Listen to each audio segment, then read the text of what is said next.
I was fascinated with what I was learning at the time because it was shedding light on all of these experiences I had had in Kosovo, and I could really make sense of them in comparison to the rest of the world. So this was, you know, everything. I was just, it was every book that we read, everything, every paper I had to write. I really was fascinated because I had by that time, 2 years of living in Kosovo. So then it was time to do my dissertation. I went back to Kosovo. I got another Fulbright and an IREX grant for Eastern Europe. And that was 1986. I came back. I lived here for 2 years. And at that time, I got a car. And it was a car that had gone through all the Fulbright scholars who had lived in Yugoslavia. And I was the last one to own it. And it was an orange K14, this car that looked like a cartoon of a car, just a square box car. And then I could really go. So then no one was so much tracking me as much in the late 80s. So I was then, I was in Hus and Opoj and going around in Golak, and I could really go. And I was the first woman in Opoj they had ever seen driving a car.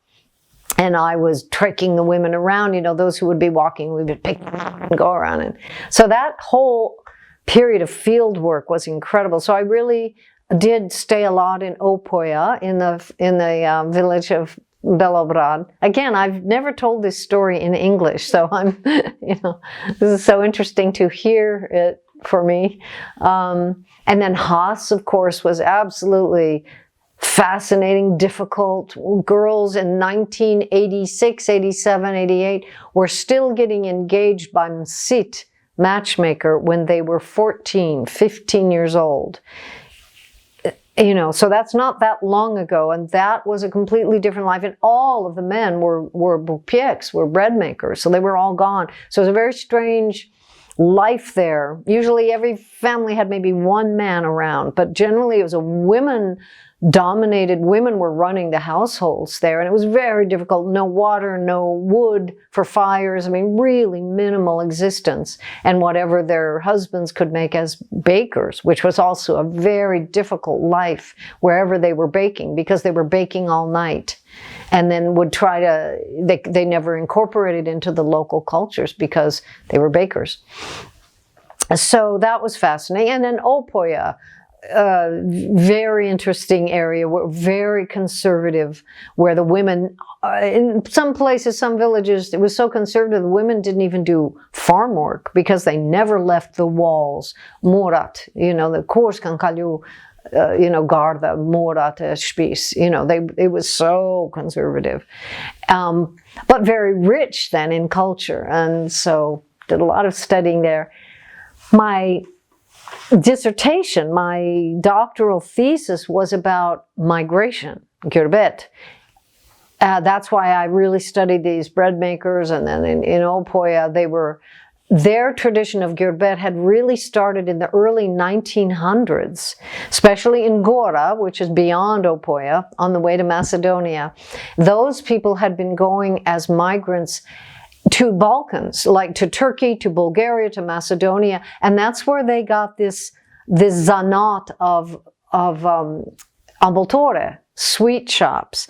They really gained those skills in places, and that's why then when they then started migrating into Yugoslavia, and anytime I wanted to meet an Albanian wherever I was in Yugoslavia, just go to an ice cream store. They were all Albanian, and filigri, and bupieks.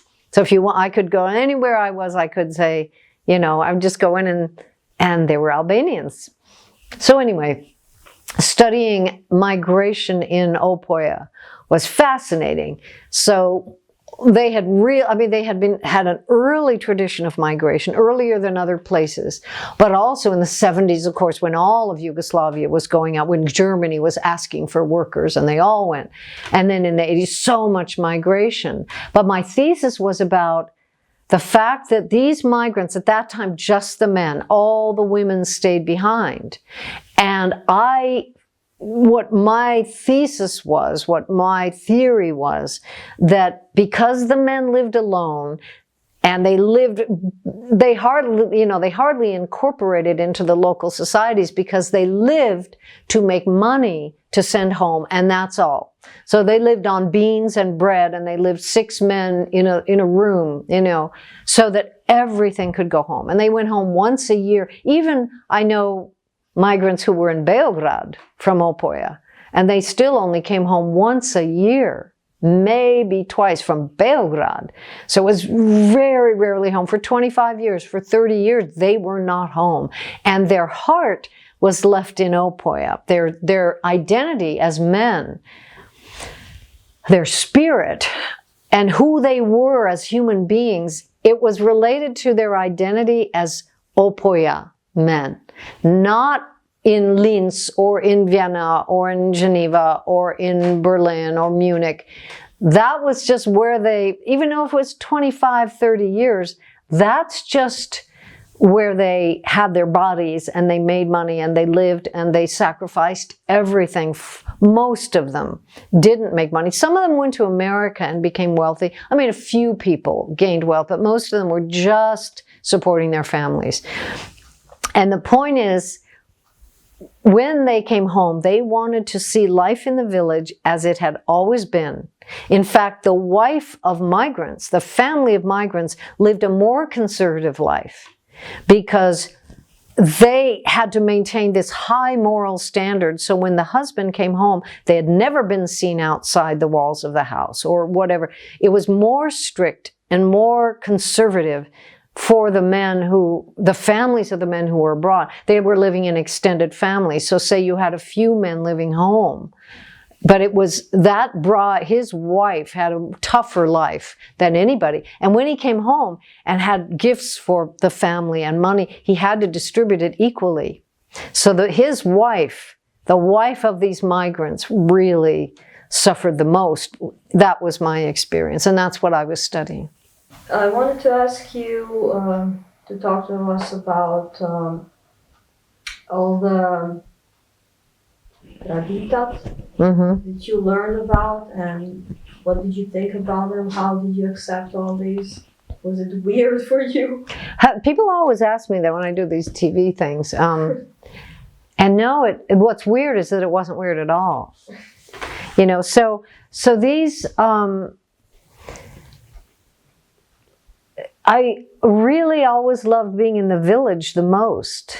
I don't know what it is in my mind and soul that is attracted to life in Albanian villages, and is attracted to villagers, the old men, the old women, that I would hang out with.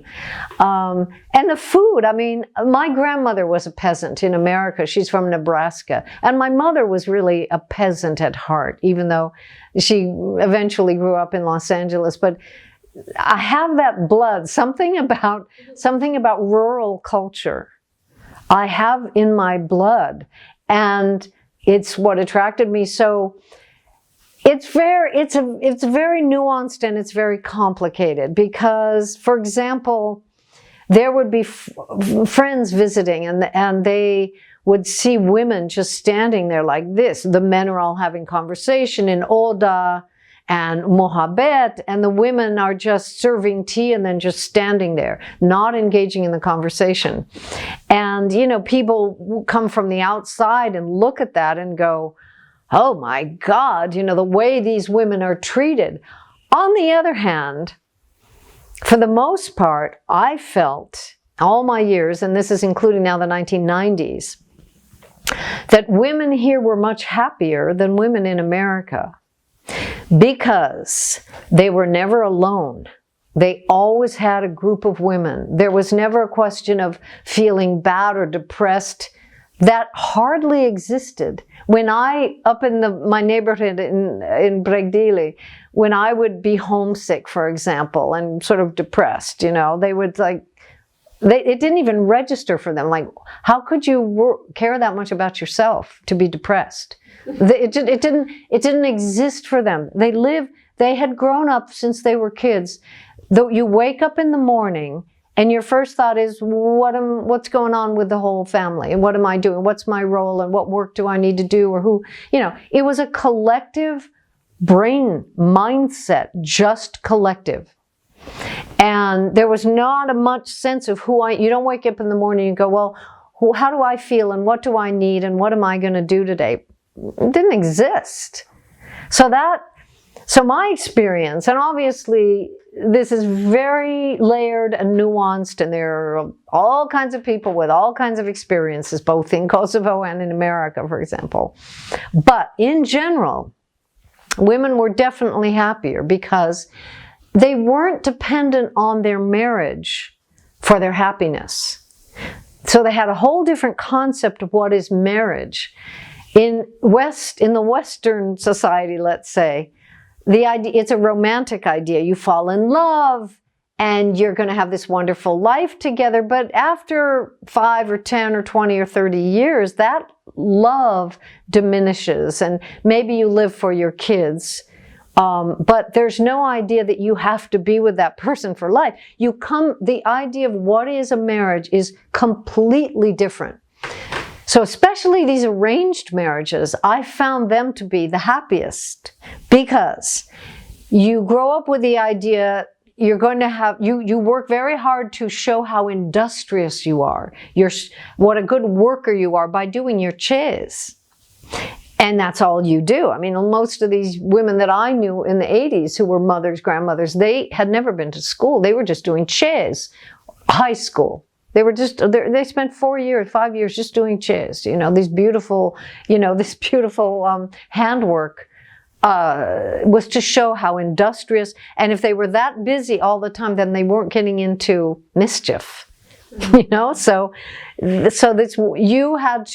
you sculpted your reputation from the time you were a kid. You got the idea you're going to have this marriage made, and the more you can present as a moral and hard worker, a moral female, the better marriage you're going to get. So all of these factors work together. This is what I wrote my dissertation about, was women's roles and how they looked at them, how they felt about them. The Botkuptim is really what I was writing about, worldview. So back to the happiness factor. If the most important thing for a woman that determined her happiness, whether she was happy or not, was her Viera. Not her husband, but her mother-in-law. Because the mother-in-law kind of ran the household. And if she was very nice and treated all the nuse, all the brides, equally, it could be a very good life. You worked very hard, and often in the dark and at night and in winter, and it's cold, and the men are all sitting around talking, and the women are still working at night and cleaning up and doing dishes, and out in a house outside, and it's cold and dark, and all these, we could go on and on about the suffering of women. But at the same time, you're never alone doing this. You always have other women with you. And another factor is that American women, I'll take that example, you have to deliver on so many levels. You have to be beautiful and continue to be beautiful as you get older, and a wonderful wife and a housekeeper and working and a professional and really good at your career and a wonderful wife and raising your kids. All of these things you had to be good at. Whereas in the old Kosovo, in traditional life, you had to be a good mother. You had to have a bunch of kids, including some sons. And you had to be moral and clean and keep a very nice, perfect house. And that's it. And that was achievable. Most women could do that. And for that, they were respected by the family. In America, you couldn't achieve, you still can't achieve everything you're supposed to do. It's impossible. It's impossible to be a successful career woman and a successful mother and deliver in all other respects. It's possible. So what you're trying to achieve, so that's a very different life. Also, you often end up alone in America. You may get divorced or in some way end up alone. And who is going to take care of you? Maybe you have one kid or two kids and they're gone, or, you know, it's very difficult. Whereas in traditional Kosovo life, your social security was not something you worried about because you have nusa, because you're going to have sons. You have to have at least several sons because one is going to go on girbet and one might die. I mean, if you had 6 kids, there was such high infant mortality. You had to have a lot of kids to have several sons survive. And why do you need that? Because the nusa, the brides, are the ones going to take care of you when you're old, because your daughters are gone. They're living with their husbands and they're taking care of their Vera.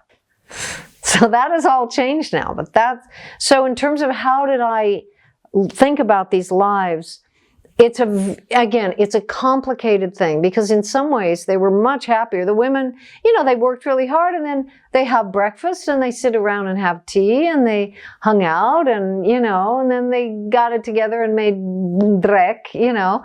But my personal experiences, the women I knew were much happier than the women I knew in America, who often were depressed for various reasons. So anyway, that's a kind of a long conversation and could go deeper. Yeah, I think the traditional family was very limited. You didn't have any chance to express your personality much or what you wanted in life, but that wasn't what it was about. It was living in a collective of 20 or 30 or 40 or 50 or 60 people, a completely different kind of life. And it was where you fit in to that life and what kind of marriage was made for you. And you just wanted your husband to be of a good family and someone who was honest and responsible. But your relationship didn't matter that much because mostly you were with women all the time.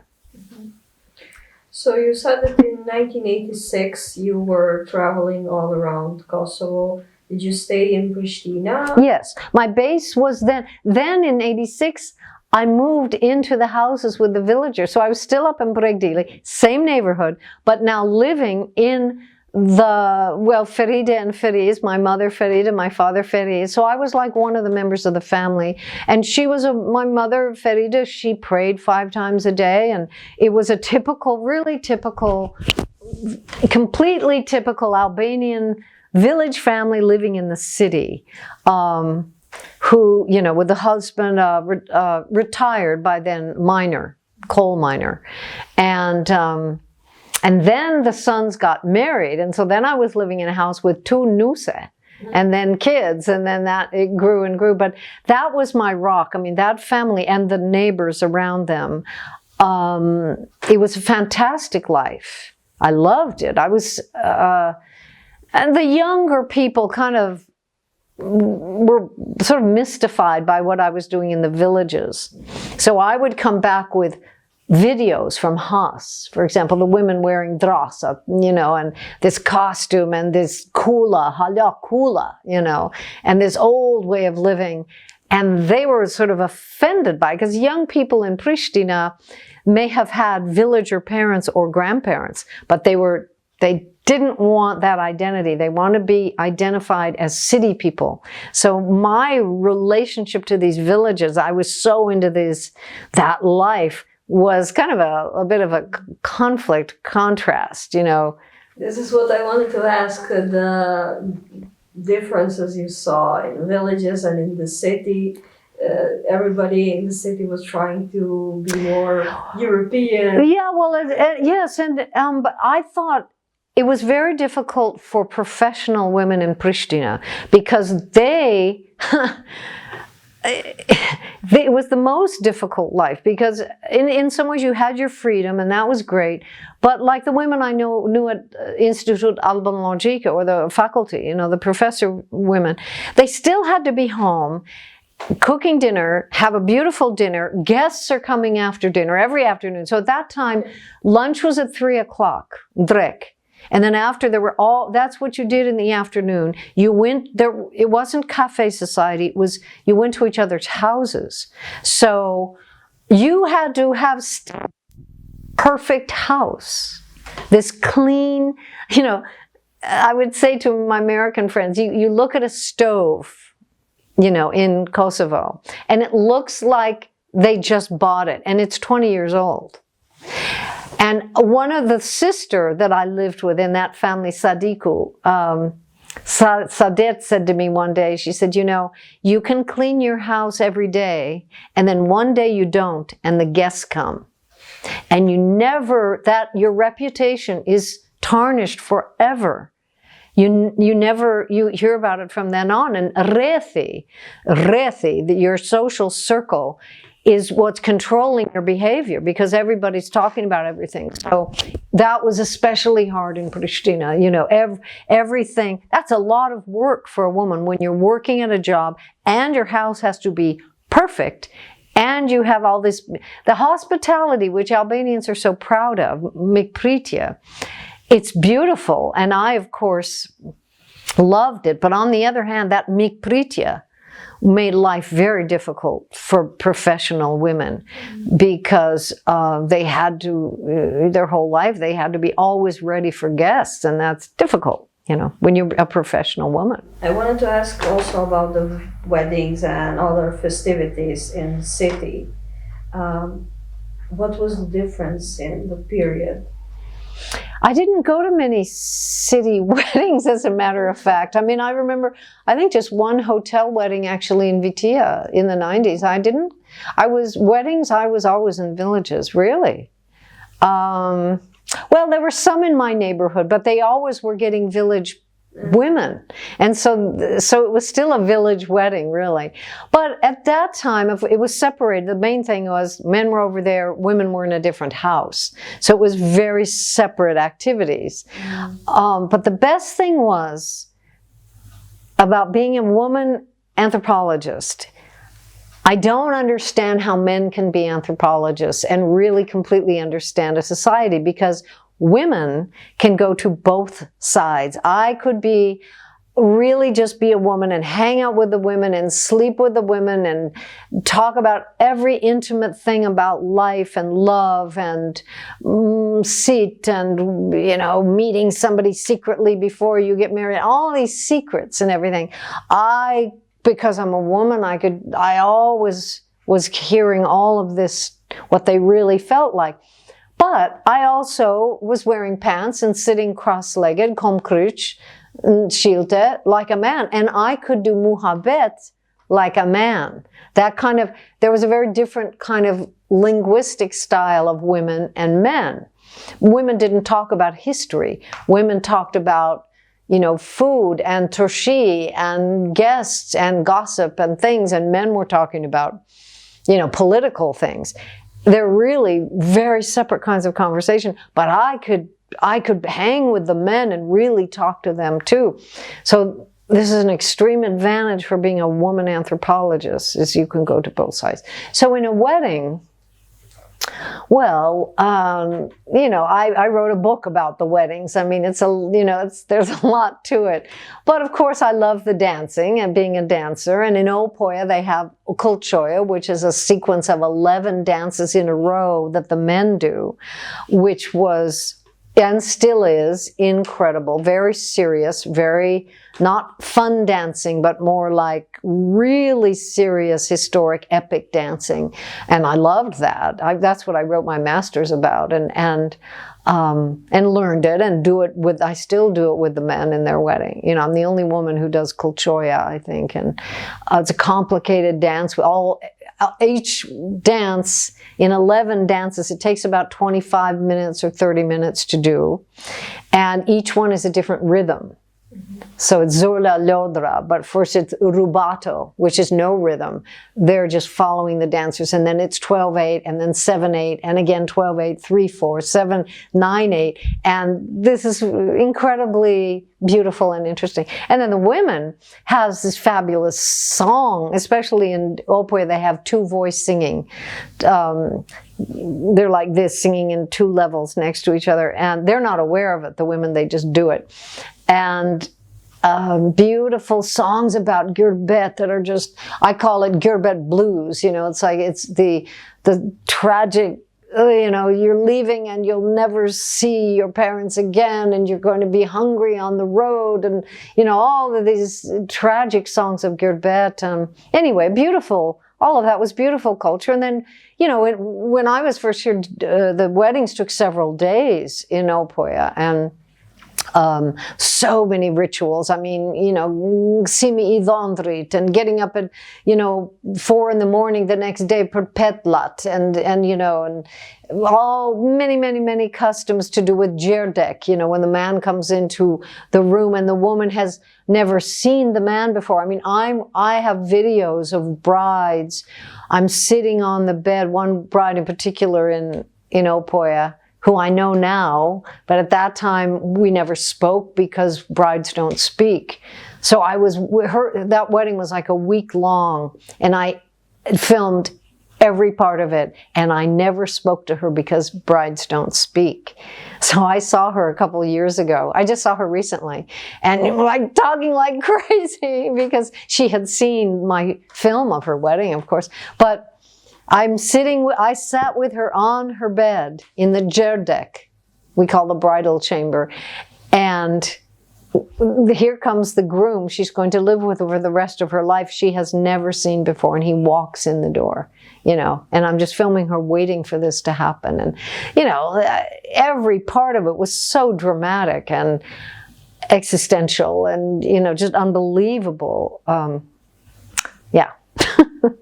Did it take a long time for you to learn all the dances? Well, I learned them in Shota, actually, because during the breaks, Jamali taught me the Kolchoya dances, and then the other ones are all very simple. I learned them quickly, but Kolchoya takes a lot to learn. I've now taught it other places, but yeah, I mean, Albanian dancing, if you're a dancer, it's pretty easy to do, you know. And the Haas dance, you know, in 12/8 time, rakata taka taka rakata da. That's a 12/8. Rumpa pa paka taka rumpa ta ta rumpa ta taka taka da. That's the Haas rhythm that the women kind of have this epic style. And they're not aware of it. They just do what they do to that rhythm. Nobody's aware it's a 12/8, but that rhythm has pretty much disappeared, except in Haas and Opoya now. But it's a beautiful rhythm to dance to, and you can really feel this kind of epic feeling. I think the other thing that it has always attracted me, and is one of my connections to Kosovo, is this ancientness. I mean, that when you go up beyond Opoya Gora and you come to where Macedonia and Albania and Kosovo meet, up there. I mean, Alexander the Great, that's where he traveled, you know. I mean, this connection to epic history, long, ancient history, and the fact that I could still feel it when I was at those weddings and sitting with those men talking about hundreds of years ago, you know, and that they were still connected to it, to me, is a great wealth, is a great treasure that Albanians have this ancient history.